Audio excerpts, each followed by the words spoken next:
Ok, bueno, gente, bienvenidos como siempre al tema de las sutras y hoy vamos a seguir con el sutra de Luz Dorada, del capítulo 15 de las cosas 15 y 16. Déjenme empezar esencialmente por intentar clarificar el tema del tiempo y la budidad, ¿no? Entonces, yo tengo acá un montón de preguntas, me mandó Seba. Avísenme si, como siempre, si hay alguna otra nueva o discutense en cualquier momento. Dice, en primer lugar, lo que permanentemente siento transmitido de este sutra es la budidad como resultado de un tiempo infinito de acumulación de conocimiento y mérito. Obviamente, en comparación con el efímero de la vida humana, la única posibilidad de alcanzarla, al menos en esta lógica, es apelando a la transmigración, que siguen implica un alma, yendo en sí, yendo de aquí para allá, sigue arrastra todo el mérito del conocimiento acumulado, también el karma, un impersonal interdependiente. Claro, es un clavo que te diga, nada haciendo esto y aquello para librarle, pero tenés en cuenta la posibilidad de que lo logres es muy remota y no de esta existencia. No es muy convocante. Ahora digo, y este modelo de camino comienza esta vida que creo es una cuasi absoluta ignorancia en términos de liberación, al menos con experiencia consciente, y surjo como puro contexto y genética. ¿En qué momento viene el efecto booster y me subo nuevamente el camino de iluminación? Pues también es cierto puedo irme a la banquina y terminar en los infiernos otra vez empezar. Y si finalmente me libero, me dirán, sí, este muchacho tenía mucho mérito, y si no me dirán, y le faltaba. El modelo no falla.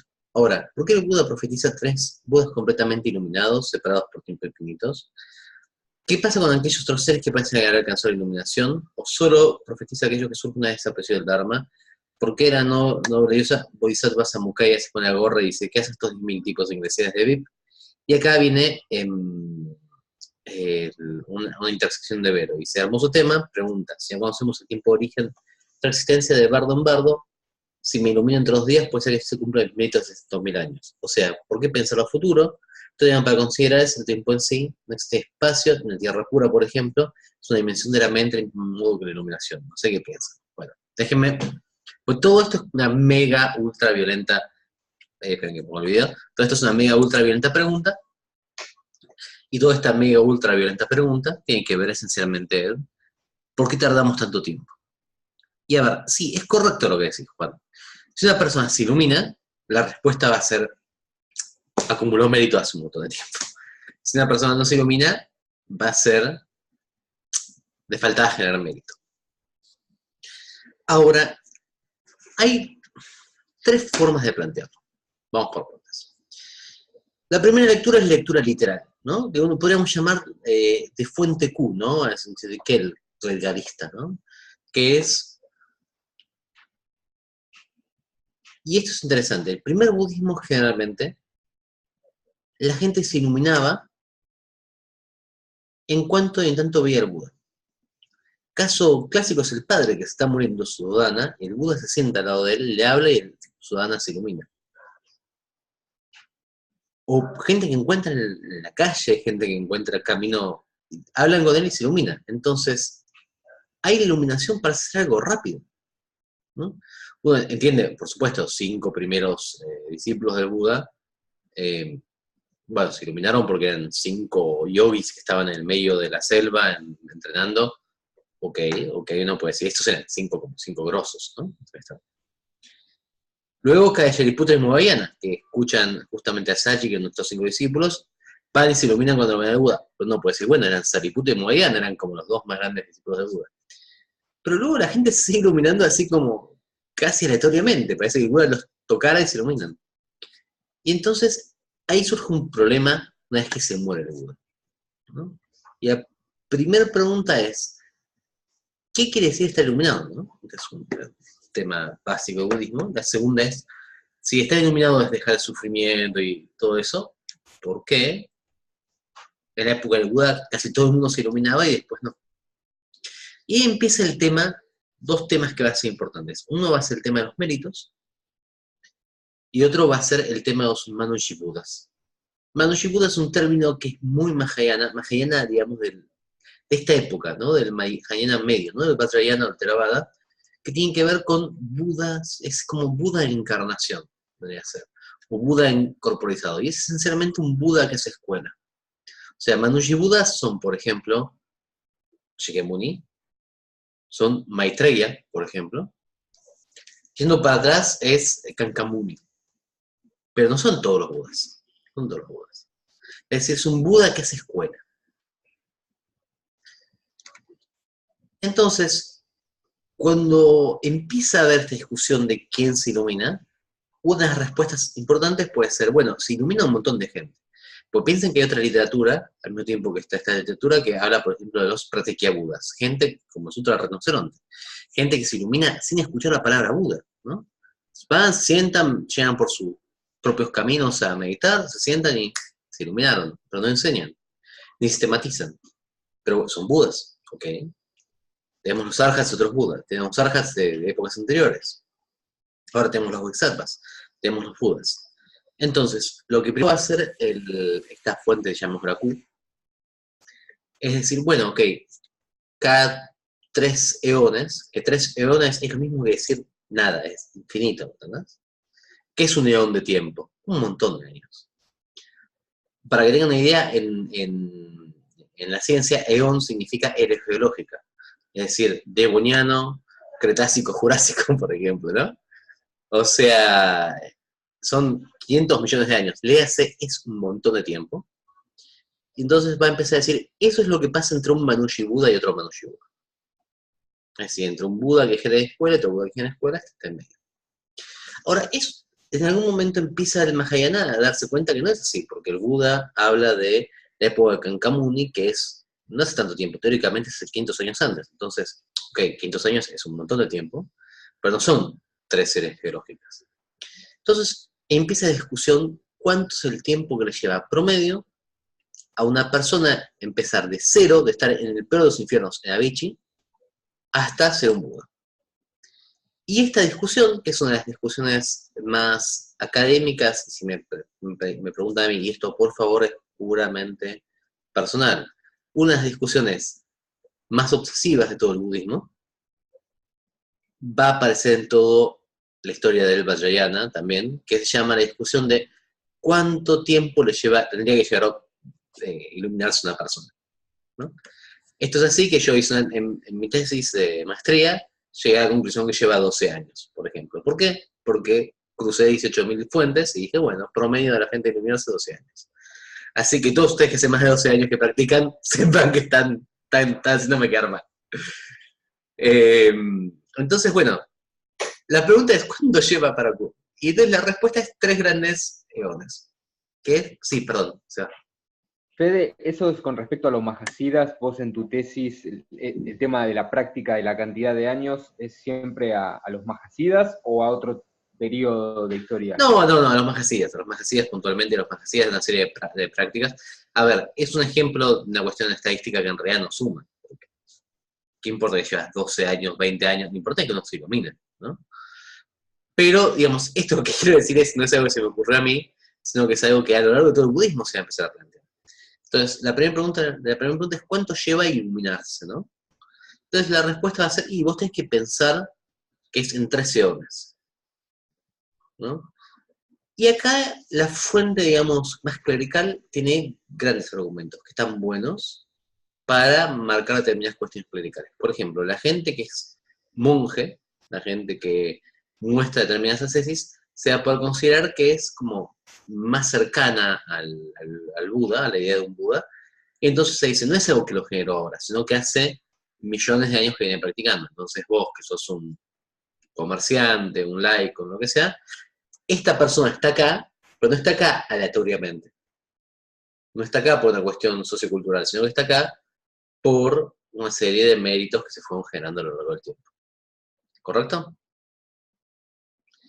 Y es un discurso útil, pero frente a ese discurso viene el discurso, digamos, punk, que lo podríamos llamar fácilmente postura Vero, porque de hecho Vero es la que como se llama, lo muestra acá, y es una postura muy Vero, creo que Vero no está, pero se vamos a pasar grabado, que es, che careta, pero somos todos Buda, esencialmente, en forma rápida para ponerlo, y en este caso se manifiesta en decir, ok, ponele que lleve, aceptemos que lleve 13 eones, ¿saben?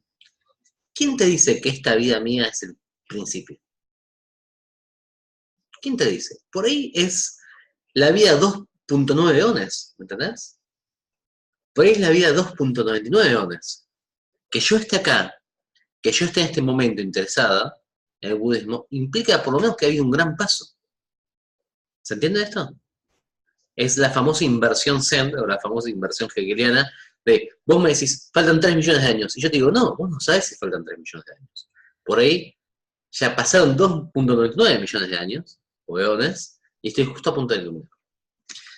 Pero, y qué lástima está, Vero, así que anotalo, Juan, esta es la forma en que uno se vuelve más Zen que el Zen, y los caga los Zen. Les voy a enseñar el método de Tacuán / Fecho de cómo dar vuelta todavía esto una vez más, con la gran Maya Maca. Una forma que uno podría pensar esto también, y esto quiero decir de vuelta, es puramente personal, ¿ven? Es decir, pensemos cuál es la primera de las, cosas que se discute en este sutra. Se discute la vida del Buda, ¿se acuerdan? La vida infinita. Sí. Bien, entonces digo, acá está hablando de millones de años. Por ahí lo que nos están diciendo es simplemente, no es que el objetivo de la vida es iluminarse o pasar por los diferentes bumis, sino están diciendo, el objetivo de la vida es la vida misma. Y no hay nada por afuera de la vida. Estamos hablando que esto lleva millones de años. Y estamos hablando que la vida del Buda es de millones de años. Estamos diciendo, no importa. Cuando seas un Buda, ya va a estar millones de años para perfeccionar eso. ¿Se entiende? Entonces, por ahí lo que te están queriendo decir con esto es, en realidad todo esto es una forma hiperbólica de decir, el tiempo es infinito. El tiempo es la mente. No te preocupes, lo que vos puedes hacer ahora, en la vida, eso es lo que es la iluminación. Esencialmente es la iluminación mediante el hecho de que no hay iluminación, sino que hay vida, ¿no? Y esto es una observación cínica, lo sé, pero es una observación que yo creo, es mucho más fácil budeizarlo a uno cuando está muerto. Para mí la budidad es esencialmente una categoría de muertos, ¿no? Cuando está vivo es muy difícil, es muy difícil.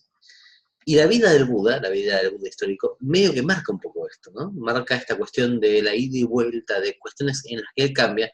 Si una persona fuera totalmente omnisciente a nivel de tiempo y espacio, no tendría mucho sentido, ¿no? Volvemos al problema cristiano del problema del mal. Si Zapan era un Buda totalmente omnisciente de todos los tiempos y en cada momento percibía absolutamente los 3 tiempos, pasado, presente, futuro, sabía que el Tíbet iba a ser invadido. ¿Por qué no avisó? ¿No? Esta es la pregunta que se vuelve cuando llegamos a la omnisciencia perfecta de todo. Por ahí, y yo lo que yo entiendo está diciendo es, este sutra está diciendo, no te preocupes, existe, es gigantesco, veámoslo de una forma borgiana de librerías, de bibliotecas tras bibliotecas tras bibliotecas, ¿no? Pero en realidad, lo que te pasa ahora es tu vida. Entonces, por eso, para mí, cuando Bodhisattva Samukaya dice, ¿qué tiene que hacer esta gente? Como que no está queriendo decirle, justamente intentando no tirarle a esos 10.000 seres sin vips, como decimos ahí, no tirarles abajo la idea, porque mucho del camino budista tiene que ver con un engaño. Es un engaño útil, ¿no? Es un engaño útil en última instancia, pero tiene que ver con un engaño. Esta cuestión de los boomies son todos mapas, para algo que en realidad no es eso, ¿no? No hay que confundir el famoso mapa con el territorio. Entonces, vos, no sé si me fui muy zen en esto, o más o menos. No, va bien, va bien. ¿Bien?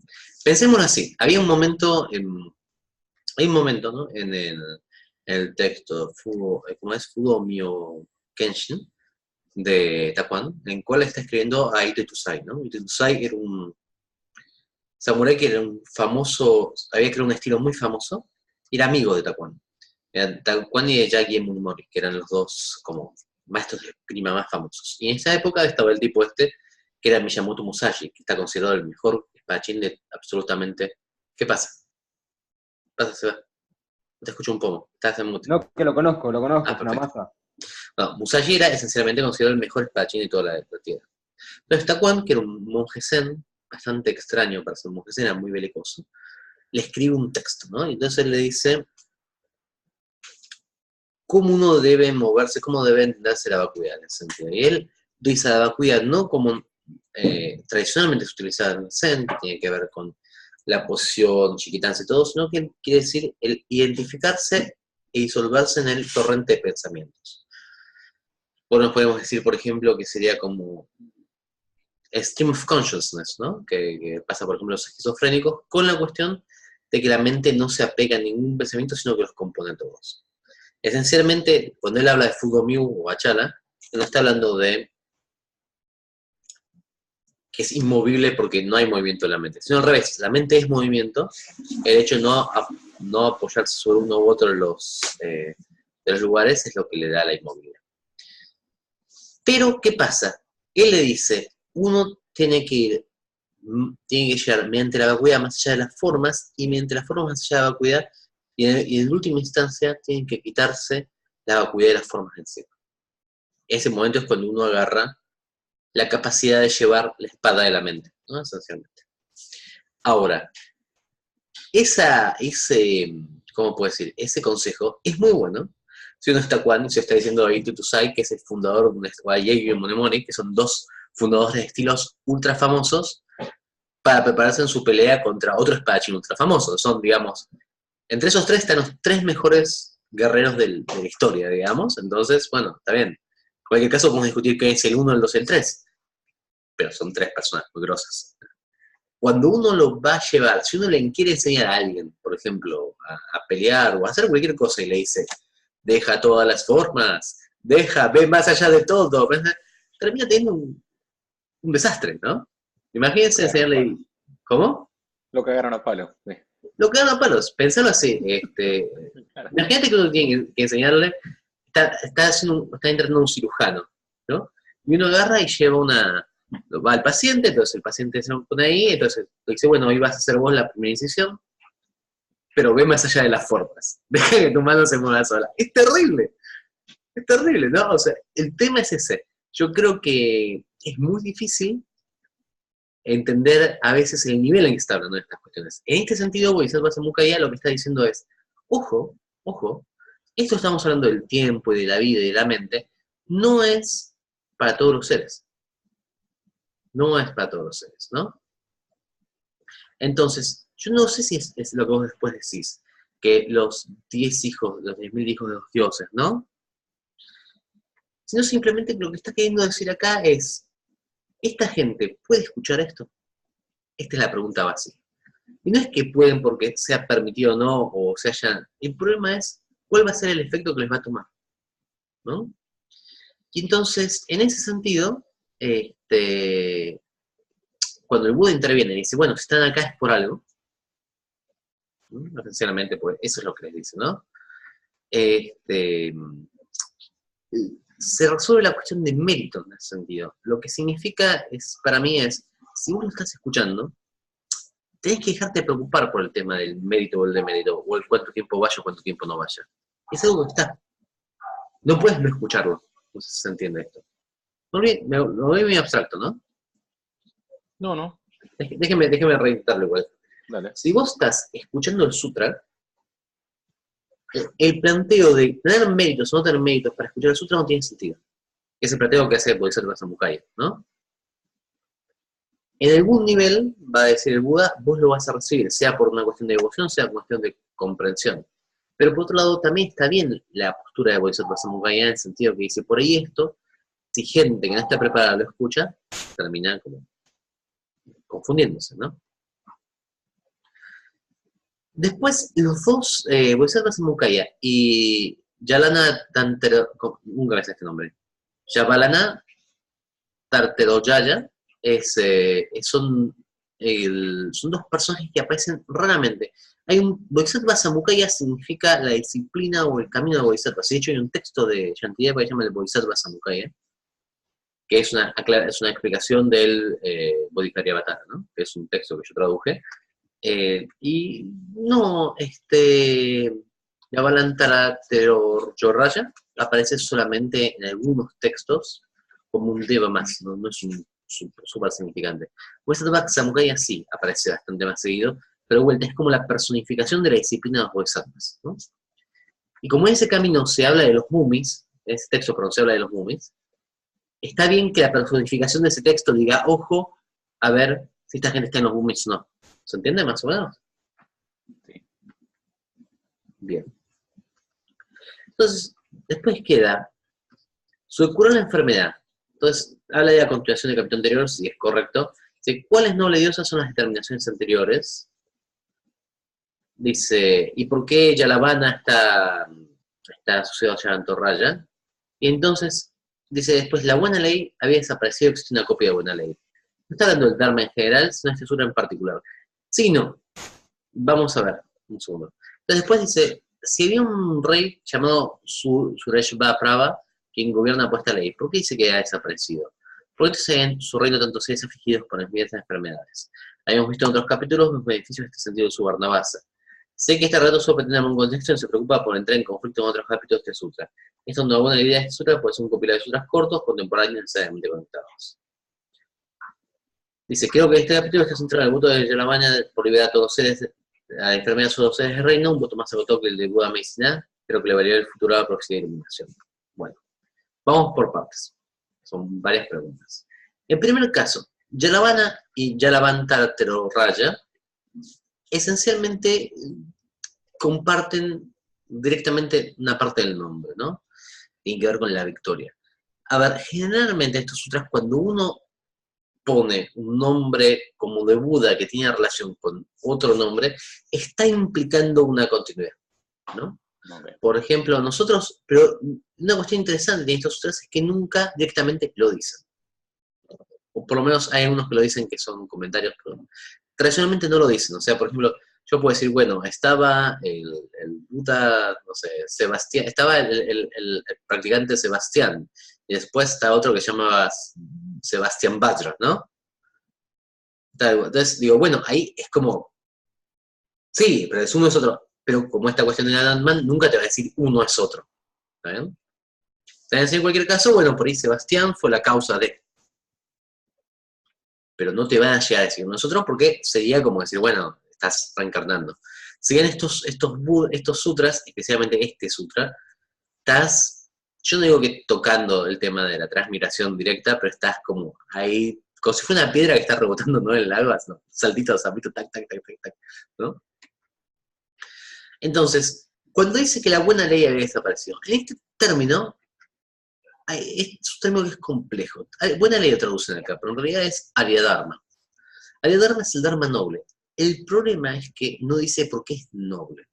Es decir, una forma simple de lectura sería es todo el Dharma. Todo el Dharma es noble, ergo es el Dharma. Por lo tanto, cuando vino, esto es previo a Shakyamuni.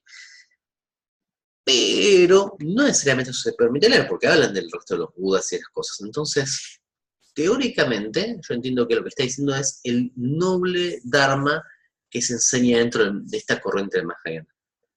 Porque lo que nosotros tenemos que intentar entender es que toda esta corriente del Mahayana no está que nos hablará a nosotros, por así decirlo, sino que está contestando contextualmente otros textos, generalmente Theravadas y del primer Mahayana. Entonces, cuando dice el noble Dharma, no está diciendo el Buda Dharma, generalmente, sino que está diciendo, que nos podemos dar cuenta, porque está hablando en realidad de bodhisattvas y de personajes que después aparecen, sino que está queriendo decir el Dharma como está enseñado acá, ¿no? Entonces, podría ser este texto. Pero por otro lado, Sureshva Prabha, que es el que está enseñando por esa ley, es esencialmente también el nombre parte del nombre del sutra. Entonces, esta es la explicación que yo encontré en los comentarios, es la que yo entiendo que es. Lo que está queriendo hacer acá es esencialmente marcar una continuidad entre el voto del rey, el sutra que generó el voto del rey y el sutra que ustedes tienen en la mano o en la computadora, ¿no?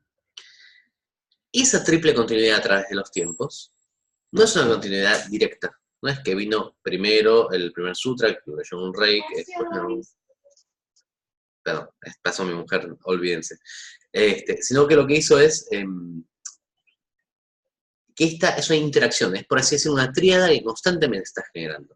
El hecho del rey, digamos, el rey gobernó por el sutra, pero el sutra es al mismo tiempo el sutra previo a él y el sutra posterior a él. Entonces esto se entiende. Sí. Y tiene que ver con esto de que, esta idea muy budista de que en realidad el karma no es lineal en el tiempo, sino que el tiempo es una construcción mental. Por lo tanto, lo que uno está recibiendo, por así decirlo, el hecho de leer el sutra o de hablar el sutra, genera un efecto tanto hacia el futuro, que es una cosa que nosotros podemos entender, yo leo el sutra y ahora de repente lo conozco, sino también hacia el pasado. Parte de mi vida anterior va a tener que ver con el hecho de que yo estoy leyendo el sutra hasta ahora. Y entonces, en ese sentido, el tiempo no es, digamos, una línea. Tengo un papelito por acá, sí, tengo un papelito por acá. El tiempo no es tanto una línea para este tipo de sutras, sino que es algo que se dobla infinitamente, ¿no?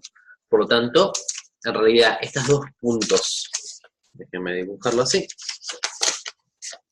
lo habla bastante bien en Abhidharma. Yo tengo un papel acá. Entonces yo voy a tener un punto acá y otro punto acá. ¿Se ven? Más o menos. Si yo al papel lo doblo y lo doblo, eventualmente los puntos van a parecer que se tocan. ¿Estamos de acuerdo? ¿Están viendo más o menos? Sí. Esos dos puntos, en nuestra percepción, están totalmente lejanos. Pero desde una percepción puramente de acción y reacción, son cercanos. Con lo cual, en realidad, tanto el rey como el sutra previo, como el sutra este que estamos leyendo, son esencialmente lo mismo. Por eso, en realidad, uno puede preguntarse, ¿qué pasaba con esos seres? ¿Por qué? Y es una buena pregunta, ok. Seguir el sutra te da digamos, el mérito de no tener enfermedades, ¿no? ¿Cómo había gente, si el rey seguía el sutra, cómo había gente que estaba enferma en su reino? Esta es una buena pregunta. Y entonces va a haber 2, 3 respuestas para eso. Una respuesta, por ejemplo, más crítica sería, bueno, en realidad, si no hubiera personas enfermas, él no podía tomar el voto. Para que pueda yo tomar el voto de curar a los seres, tienen que haber enfermos. Entonces, si lo queremos ver, por ejemplo, desde el lado del Vimalakirti, uno podría decir, en realidad los enfermos eran la causa de su voto y por lo tanto eran budas, ¿no? Toda una forma en que los budas enseñaban a su Prabha. De otra forma, un poquito más, dentro de este contexto de sutra, podríamos decir que en realidad los enfermos del pasado se están curando mediante la lectura del sutra. Por lo tanto, si nosotros seguimos leyendo el sutra, en algún momento no va a haber enfermos en el reino de su Prabha. Y por otra forma un poquito más occidental y moderna, podríamos también decir, en realidad este sutra en ningún momento te dijo que va a ser coherente, ¿no? Esta sería la respuesta más crítica. Esto tiene un poco la lógica onírica, ¿no? Por ejemplo, de Dublinenses, de Joyce. En el sentido de que los personajes tienen su propia lógica, no es que no tienen lógica, tienen una gran lógica, pero esencialmente la lógica es más de juxtaposición o condensación y desplazamiento que una lógica más explícita. Entonces, perfectamente pueden estar digamos, contradecirse con cosas previas, porque la idea es la contradicción como forma de juxtaposición. No sé si con esto se entiende, me fui de vuelta muy técnico. ¿Bien? Entonces, esencialmente, a ver, este sutra seguramente es un compilado históricamente es un sutra que es un compilado de diferentes textos, y si nosotros vamos a ver, este sutra en particular tiene muchísimas versiones, pero muchas versiones. Tenemos versiones de 9 capítulos, tenemos versiones de 21 capítulos, tenemos versiones de 26, tenemos versiones de 41, tenemos versiones de 106 capítulos. ¿Por qué nadie todavía encontró 2 más para hacer 108, que es el número perfecto budista? Todavía no sé, pero hay muchísimos capítulos. Ahora, esos capítulos, para mí, no suman tanto. Por ejemplo, hay muchos capítulos que en la versión de 106 que tienen que ver con ritos, con diferentes deidades, generalmente Sarasvati, ¿no? Para tener sueños o para, por ejemplo, aprender la música de Suvarna Prabha. Recuerdan que también hay un tambor, ¿se acuerdan al principio? Hay un dios que toca un tambor. Entonces, muchos de esos rituales en realidad son útiles, pero más a mí me parece que son como adendas al sutra básico. Este sutra en sí, en esta parte, yo entiendo que tiene un poco que ver con esto, Juan, que vos decís. Son un compilado claramente de diferentes capítulos, que son como pequeños episodios autocontenidos, ¿no? Porque uno podría pensar, también los 4 grandes reyes, ¿se acuerdan cuando pasamos de los 4 grandes reyes? Decían, vamos a proteger a este sutra, vamos a hacer... ¿Qué caso están haciendo acá? Si todo el mundo está enfermo, ¿no? Porque en un momento, en la lista, no en esta versión, pero en la lista, no en la versión que castellano tienen ustedes, pero en la versión de Kinnan, aparecen los budas que apoyan a esto, y uno de los budas que apoya es Vaisheshakuru, que es el Buda de la medicina. Ok, si el Buda de la medicina aparece en esta tierra, está presente, ¿por qué la gente se enferma? Entonces, yo entiendo que esto es más una forma de llegarnos a pensar en la naturaleza fractal del tiempo, por así decirlo, por usar un término no budista, ¿no? Que un error en sí. Si no, en todas las revisiones podría ser fácilmente haber sido tocado. Y de hecho, por ejemplo, en algunos comentarios de este sutra, de la escuela, por ejemplo, Chandragomin, ¿no? Chandragomin, que es la escuela de Yogachara, en un momento le pregunta a Chandragomin, un alumno le pregunta, bueno, pero por ejemplo, ¿por qué este sutra, por qué no empieza por esto? ¿Por qué no empieza no entiendo por qué el Buda empieza por el tema de la vida del Buda y empieza por el tema del tambor? ¿Por qué no empieza por, había un rey que era ese sutra y que, ¿no? ¿Sabes? Tenía como más sentido, introduciría al personaje principal. Y Chandragomin dice, porque no tiene que tener ese tipo de sentido. Que es una buena respuesta budista, pero el alumno, por supuesto, le dice, ¿y qué tipo de sentido tiene que tener? Y Chandragomin le contesta, eso tenés que encontrar vos en meditación. Que ese es famoso, cállate, pibe, senta el culo y no jodas más, ¿no? Pero es una buena respuesta en ese sentido, porque no necesariamente va a estar armado como uno espera que esté armado. El único texto que yo conozco que es complejo, que tiene varios...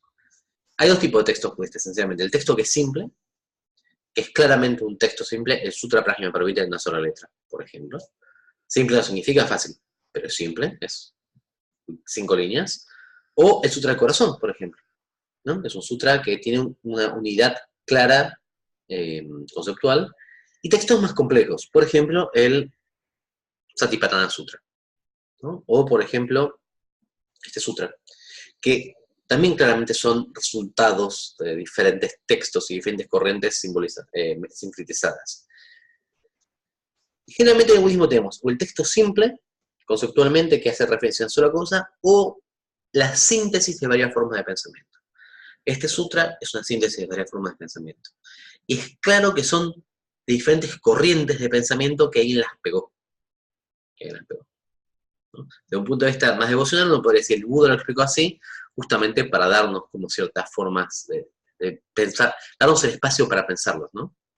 Y eso es algo interesante, porque muchos comentaristas en textos, no necesariamente este texto, en el Lankavatara o en el Dharma Pundarika, el Sutra del Loto, cuando comentaristas tienen alumnos que inevitablemente dicen, ¿por qué acá decía una cosa y después decía otra cosa? Lo que el comentarista generalmente dice es, decía esto para que ustedes pudieran pensar el texto. Si el texto es muy perfecto, el texto es una composición muy buena, uno se queda observando la composición del texto, pero no tiene el espacio para pensar otra cosa. Es interesante, es la falla, ¿no? Como forma de pensar las cosas. Hay un sistema japonés, de hecho mi esposo ahora está escribiendo sobre eso, se llama Kintsugi, que es que cuando algo se te rompe, digamos una taza, bueno, esa taza se pega de vuelta, pero se pega con oro, ¿no? Y entonces la belleza está en la rotura, no en la taza bien formada. Y esto es una cuestión interesante, tiene mucho que ver con esto. Pero, y con esto para terminar todo eso, el único texto que yo conozco que no cumple esta cuestión es el Karachakra Tantra. En Karachakra Tantra y sus comentarios se nota que vino alguien, se sentó, leyó todos los comentarios previos, leyó todos los textos de Shambhala, leyó todo eso, y después, al final de su vida, dijo, ¿saben qué? Yo voy a producir una síntesis que va a ser como una novela, armadita, de pe a pa, que si uno ve los capítulos, cada capítulo tiene paralelismos, es como, diríamos, escribir un Thomas Pynchon, ¿no? De Occidente, y con eso aparte de un sistema yógico de meditación. Es el único ejemplo que yo conozco de todo el budismo. Todo el resto, o tenés el texto simple y cortito, o tenés te pego 20 cosas una detrás de otra. En algunos tantras, sobre todo, esto es violentísimamente obvio, en el cual empieza, por ejemplo, Vajrasattva diciendo, oh hijo Vajradhara, yo te enseñaré en los rituales de la deidad tanto.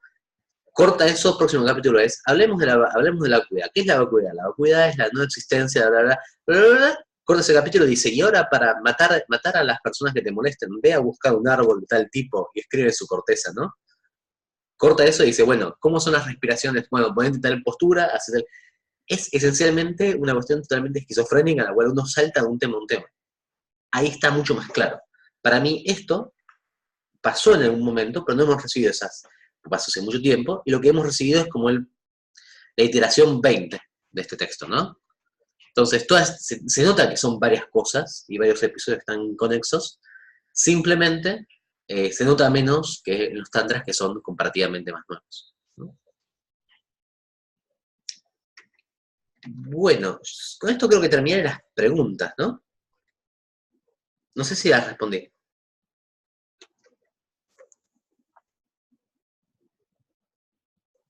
El silencio es inocente. ¿Qué pasó, gente? Sin palabras, Fede. Perdí un rato. Che, una cosita. ¿Alguien más quiere decir algo? Si no, pregunto algo.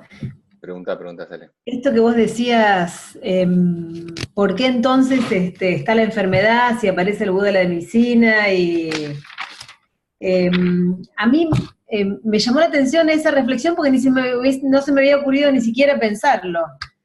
Porque a mí, mirá cómo lo entendí yo, que capaz que, no sé, bueno, es una interpretación subjetiva, pero yo lo entendí que en realidad hablaba de la enfermedad para hablar de cómo se prevenía y cómo se curaba. Uh-huh. Viste que habla un poco de cómo por qué uno se enferma, habla de los desórdenes, de la bilis, de los elementos, o sea, ni siquiera me lo creí que había gente enferma, como que en realidad era como una prevención.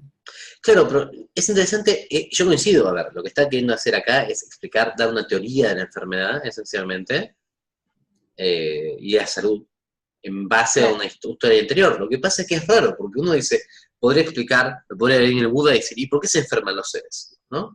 Entonces, Subhuti, yo te explicaré por qué se enferman los seres. Bueno, están los tres humores, y ¿por qué lo enmarca todo en un momento en el cual, esencialmente, lo que está diciendo por otro lado es, todos los seres sean perfectamente felices, ¿no? Y bueno, pero debe haber algún contexto histórico de una peste, qué sé yo, de un virus, vas a ver. No, yo digo, yo seguro que hubo miles de problemas, pero digo, la pregunta que a mí me surge es, ¿por qué en este momento en que está hablando del momento, está Suvarnaprabha y que está todo bien, que está gobernado por la ley, lo que sea, en este momento es cuando habla de enfermedad? ¿Entendés? ¿Por qué no habla ahora, en el momento que uno lee el texto? ¿Entendés? ¿Por qué no dice, en este momento de caimiento del Dharma, los seres que se enfermen pueden ser? ¿Por qué pone la enfermedad en ese contexto? Esa sería la pregunta mía. Porque en ese contexto uno esperaría que todo sea perfecto, o que sea casi perfecto, ¿no? Sí, no por eso, no se me hubiese ocurrido nunca esa lógica que vos le pusiste, por eso me llamó la atención. No sé si es correcto o no, digo, esta también es mi interpretación, ¿no? Igual, a ver, el objetivo básico del texto es presentar una idea de la enfermedad, es la idea clásica del budismo en general y de Ayurveda también, que tiene que ver con el desequilibrio, ¿no? Esencialmente, todos los tres, la bilis, los vientos, ¿no? Y la flema, son los tres humores del yoga, ¿no? Los sattva, rajas y tamas. Sí. Son las tres bases de la Ayurveda. ¿Cómo? Las gunas. Las gunas, exactamente. Entonces, es las gunas de las que Ganapati es el jefe, ¿no? Cuando dice Ganapati, Pati es padre, Gana es la forma nativa de guna, ¿no? Entonces, esencialmente es señor de las gunas, que es lo mismo decir el señor de los átomos, del todo. Todo el planteo que va a hacer acá en cuanto a curación tiene que ver con esto, ¿no? Con la idea de que es una cuestión que nosotros teníamos en Grecia, cuando nosotros decimos holística, ¿no? Cuando hablamos un curador holístico, ¿qué estamos diciendo en general? ¿Es una pregunta? Sí, es una pregunta. Como que va a la totalidad, a la integralidad de una persona. A ver, verdad que te la cambio por ahí y de paso lo agarramos a Juan, que es el que hizo la pregunta y de paso es médico. Juan, si vos me tenés que decir la definición de salud, ¿cuál sería? Hay una definición por la negativa, como la ausencia de enfermedad. Correcto. Y hay una definición por la positiva, como el perfecto estado de bienestar psico, bio, social, etcétera, etcétera, que se va ampliando año tras año. la OMS agrega una palabrita más, pero es algo que es un poco inabarcable. Bueno, esta división que vos haces, la división doble, esto yo te lo puedo poner históricamente en un punto, que es la división entre romanos y griegos. En romanos, en los griegos, que eran previos romanos, decían que la salud era holos. Holos es todo. Y la idea de salud es la definición inabarcable, ¿no? Y corregime vos si digo algo mal. Sí, tal cual. Es esencialmente todo lo que el ser necesita para estar bien, que es plenitud física, mental, psíquica, social, todo. ¿Correcto? Claro. La definición romana, que es una definición legalista como son los romanos, es la de salud, que es igual a la de paz. ¿Cuál decían? ¿Cuál era la pax romana? Que no había guerra en el imperio. Es decir, vos estás ahí, no estás enfermo, estás sano. Totalmente mucho más reductiva, ¿no? Claro. En general, en el budismo, la definición es diferente. Es una definición que tiene más que ver con el holos, con el salud. Tiene que ver más con la idea de que el cuerpo esencialmente es un conjunto de factores que son balanceados y que están constantemente en un balanceo dinámico con el resto del entorno, ¿no? ¿Cómo, perdón? Con el cosmos, acá habla de las estaciones, la humedad, la temperatura. Sí, con todo, digamos, con el entorno que lo rodea, ¿no? Hay otro texto, un texto Theravada, que no me acuerdo, creo que es Kulanavaga Sutra. No, Kulanavaga no es. Antayakarya Sutra, creo que es. Que en un momento le preguntan al Buda. Dicen, bueno, ¿cuáles son las causas de la enfermedad? Entonces, primero la respuesta budista más simple, es el karma. Puede ser el karma, dice. Entonces, si se hubiera quedado ahí, todo el mundo hubiera dicho es eso. Pero después dice, puede ser el entorno, puede ser lo que está comiendo, puede ser una predisposición heredada de los padres, puede ser los 5 elementos, puede ser esencialmente se va a caer, no me acuerdo de esta completa, pero son poner 50 factores, ¿no? Entonces, el Buda termina diciendo, es tan amplia la respuesta que es imposible responderla correctamente. Entonces, yo creo que mucho de esto tiene que ver con este tipo de planteos. Sí, estamos hablando de la salud, pero la salud es tan amplia que todo lo que vayas a conseguir es un modelo, esencialmente. No sé si esto tiene sentido, lo que estoy diciendo, o Sí. Pero esencialmente esa es la idea. La idea es una idea por ahí más similar al griego, pero la idea es que no es como el holos griego, que hay algo, vos tenés todo y eso está. Sino que necesariamente, como decís vos, Juan, es una interacción con el entorno. Llamémoslo con el cosmos o con lo que sea, ¿no? Pero nunca es un equilibrio estático. Bien. Y esto es importante entender, aún acá, lo que te están diciendo, si lo vemos de forma puramente literal, aún en los momentos de gran mérito, no hay una salud perfecta. No hay un equilibrio perfecto. Bien. Fede, te quería hacer una pregunta. ¿Me escuchás? Sí, te escucho perfecto. Te quería hacer una pregunta más general con relación a estos textos o a futuros textos. Si hay alguna actitud recomendada en la cual uno debería tomar estos textos, digamos, el Vimalakirti, que lo vimos hace bastante tiempo, es mucho más lineal, digamos, en algún sentido. Sí. Si bien es complejo por toda la cuestión de la vacuidad, pero es bastante más lineal. A mí me resultó difícil, pero más ameno que este texto en particular. Uh-huh. Si vos dijeras una recomendación de cuál sería la actitud para mira, los chicos van a leer un sutra, van a leer este sutra, Luz Dorada, bien, perfecto, bueno, pero decirles que no esperen demasiado, que se pongan a leerlo tranquilo, que sepan que por ahí no van a entender la mitad o 3/4 o el 100% de lo que están diciendo, pero que después en algún momento madura. Suponete que si esa fuera como la actitud que uno plantearía. ¿Vos qué dirías? Ok, es una pregunta amplia, y hay actitudes amplias según la pregunta, ¿no? Es muy difícil, es muy diferente leer un sutra de este estilo que un tantra, que leer un sutra de primer, ¿no? Por ejemplo, si uno lee un sutra, yo en general lo que yo les aconsejo, y esto es una cuestión general que yo doy a toda la gente, tanto acá como en la facultad, es, hay que entender que no están creados como forma de entretenimiento. Nosotros asumimos de forma ya casi como algo natural, que todo lo que nosotros vamos a leer va a ser entretenido. Todo. ¿No? Y de hecho yo tengo una teoría bastante correcta, creo yo, de que Freud tuvo el éxito que tuvo Freud, por ejemplo, sobre Jung, porque Freud había ganado el premio Goethe en escritura, y uno lee a Freud y es fantástico. Uno lee a Jung y uno por favor quiere sacarse los ojos, pues. Katz está queriendo decir que va, que vuelve, que mete una idea de nada, y uno dice, por favor, chabón, concéntrate, ten ganas de pegarle directamente. Entonces, estamos acostumbrados a la facilidad de entretenernos, pero estos textos tienen dos facilidades, dos objetivos generalmente. El primer budismo, sea tanto Theravada como Mahasamika, tiene la finalidad de que se recuerden. Es menos importante que lo entiendas, es menos importante que lo practiques, a que lo mantengas vivo. Entonces, mucho va a ser métricas de recitado. Si vos vas buscando sacar lo que quiere decir cada texto, por ahí lo puedes resumir en 4 líneas. Un texto de 20 páginas. Hacer tal cosa, hacer tal cosa, hacer tal cosa. Entonces, la primera cuestión sería no ir buscando ser entretenido, o formalmente ser entretenido. Y la segunda es, lo segundo de los textos que son más Mahayana o Vajrayana especialmente, van a encontrar que son muy graciosos, pero inconexos, porque generalmente están haciendo una respuesta a algo, ¿no? Por ejemplo, uno lee el Buda Parikalpita Tantra, si uno lo lee de cero, lo primero que va a sacar es, el Buda tiene un paro cardíaco intentando violar a una joven, y en el medio una daikini tiene necrofilia con su cadáver, ¿no? Esta sería la síntesis del principio del texto.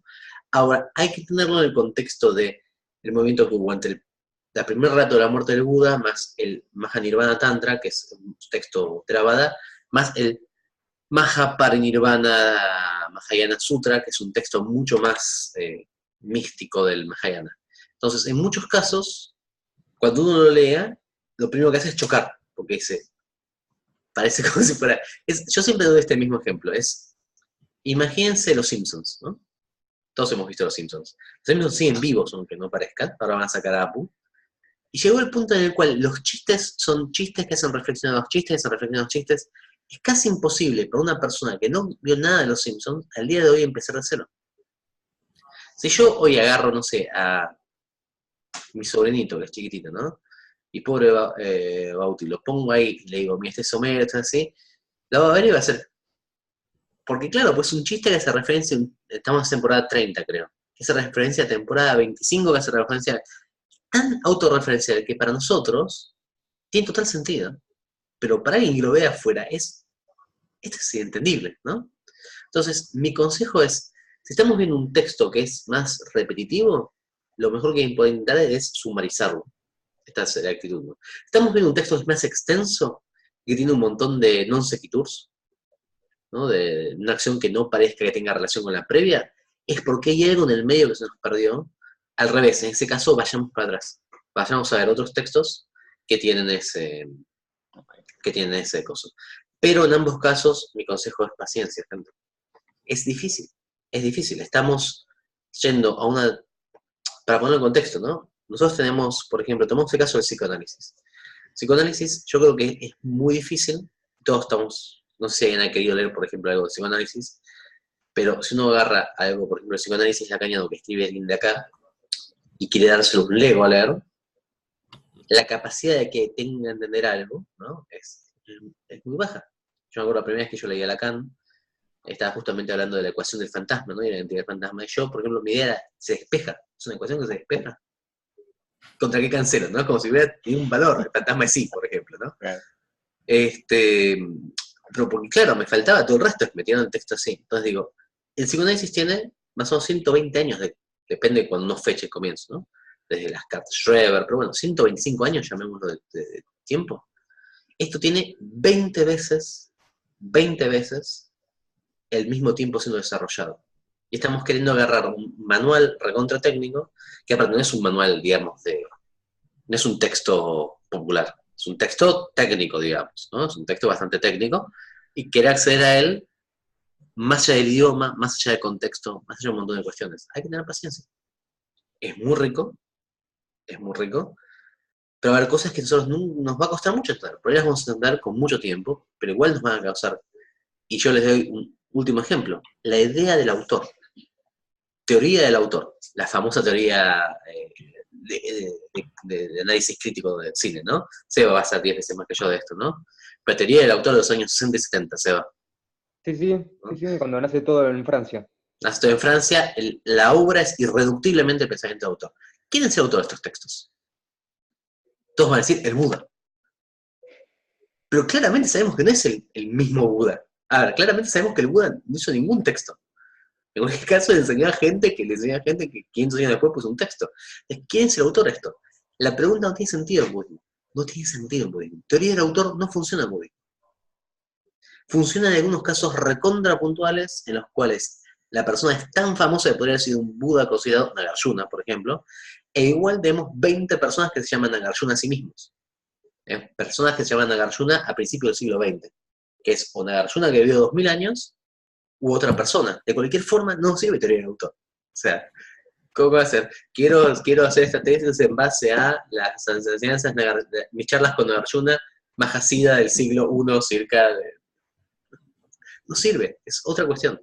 Entonces, hay un montón de cuestiones que no aplican directamente, por lo cual tenemos que repensarlas, ¿no? Un poquito.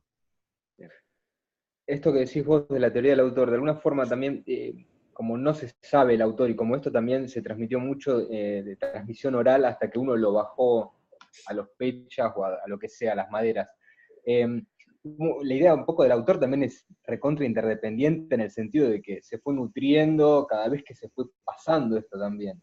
Pero es que aparte, no es que hay un solo autor, sino que se resiste. Cuando vos te fijas las cosas, ustedes quien lo escribe, generalmente toman nombre de gente anterior. Vos tenés, por ejemplo, textos firmados de Nagarjuna a lo largo de los siglos, ¿no?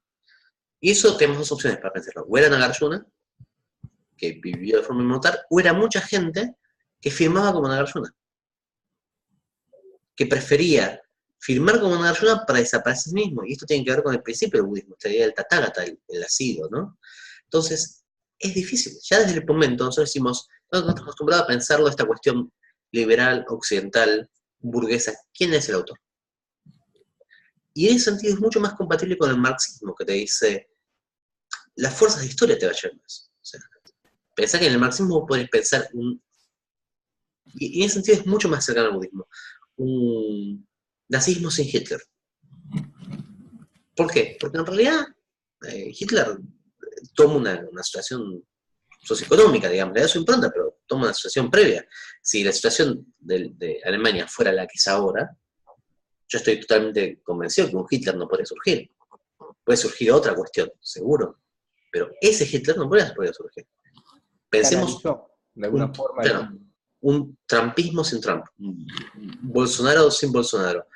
Uno podría pensar, la persona es clave, pero en realidad uno podría decir la situación socioeconómica es clave, ¿no? La interdependencia es clave, y eventualmente eso lleva a una persona puntualmente. No significa que la persona no tenga nada que ver, tiene algo que ver, pero no es el foco básico.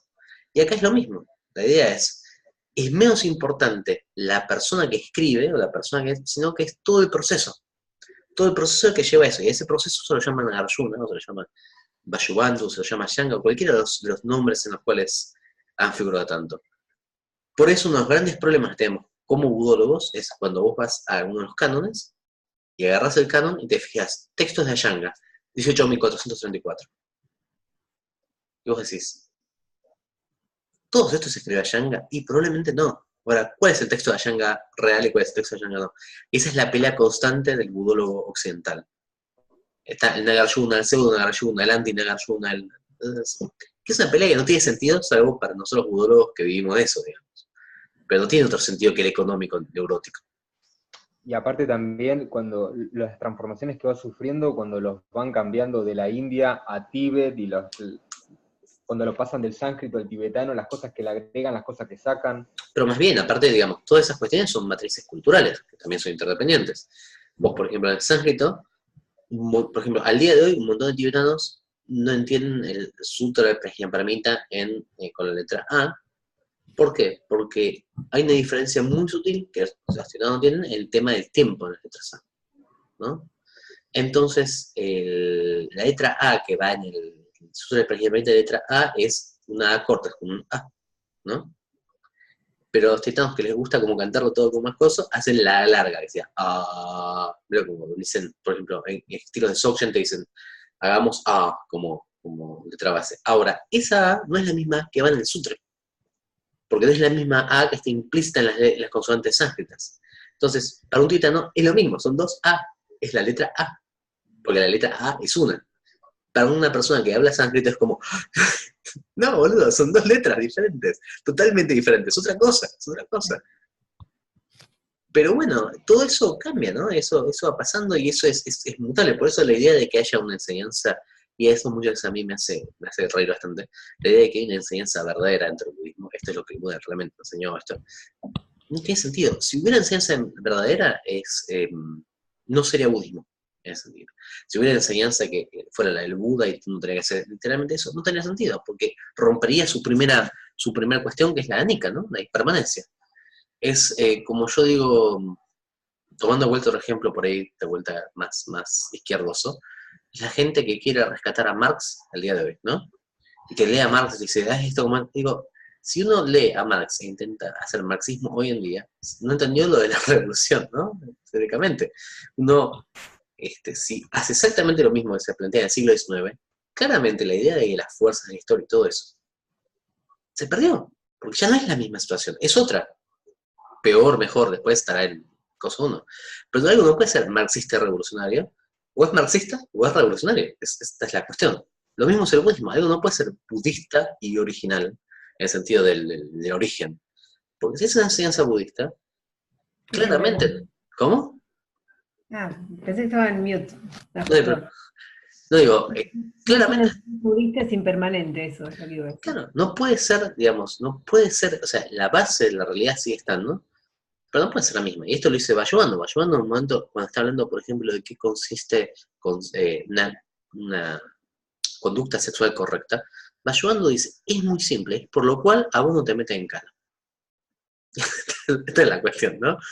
Porque dice, si yo me caso, como en la época del Buda, Bayuando vivió casi 1000 años después. Recordemos, para nosotros es hace 1500 años Bayuando, pero son 1000 años después del Buda. Es mucho tiempo. Es lo que nos separa a nosotros de la alta edad media.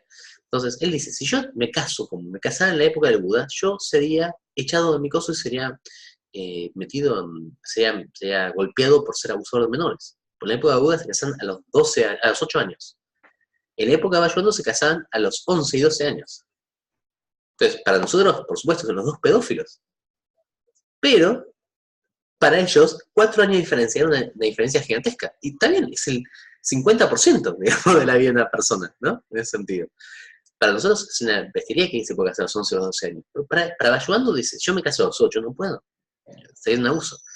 Y esto yo creo que es importante entender, ¿no? O sea, es menos una cuestión dura que esta cuestión mutante. Por lo tanto, con esto me fui el contra techo, sí. Pero no sé si respondo un poco la pregunta. Ya con lo de cuestión mutante, ya nos dejaste, ya estamos ahí al borde de la iluminación. Al menos yo.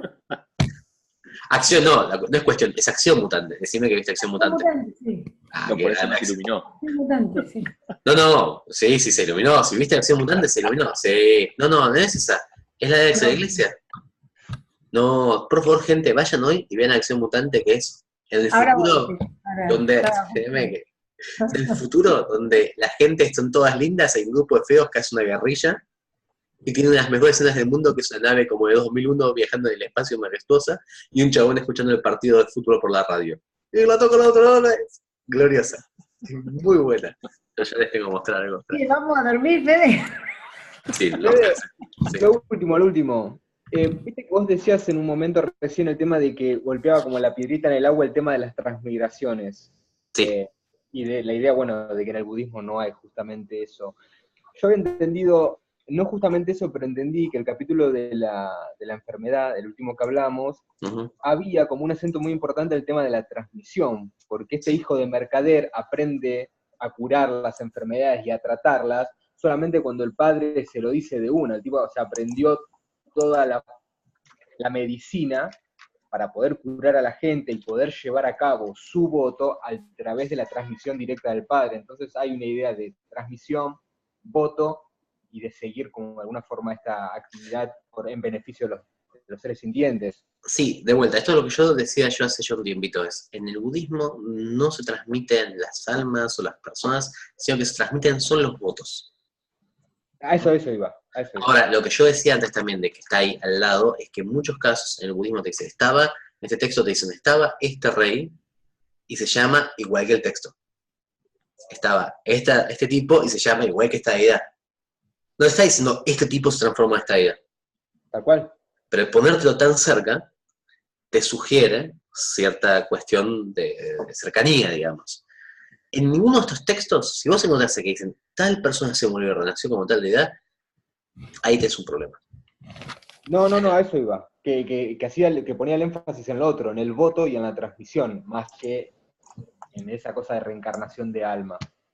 Bien, sí. Lo importante acá es, como siempre, coincide, la transmisión de los votos. Bueno, hoy los dormí en serio, perdón, gente. No, a mí me divirtió mucho, ¿eh? Yo estaba con sueño y estoy ahora re chispi.